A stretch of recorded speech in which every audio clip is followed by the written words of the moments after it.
నిన్నటి కథలో ద్రౌపది అవమానం తర్వాత పాండవులకు వారి రాజ్యం తిరిగి వచ్చిందని తెలుసుకున్నాం కదా. కానీ దుర్యోధనుడి దుర్బుద్ధి ఆగలేదు. శకుని మాయతో ధృతరాష్ట్రుడిని మళ్లీ పాండవులను జూదానికి పిలవమని ఒప్పించాడు.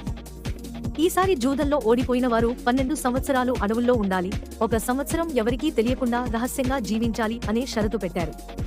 ధర్మరాజు జూదం ఆడటం తప్పని తెలిసినా మళ్లీ ఆహ్వానం మన్నించి ఆడాడు. శకుని మాయా పాచికల వల్ల ధర్మరాజు మళ్లీ ఓడిపోయాడు. దీంతో పాండవులు తమ భార్య ద్రౌపదితో కలిసి అడవులకు వెళ్లవలసి వచ్చింది. 12 సంవత్సరాలు వారు ఎన్నో కష్టాలు అనుభవించారు. అడవిలో జంతువుల భయం, ఆహారం కోసం వెతుక్కోవడం, ఎన్నో బాధలు పడ్డారు.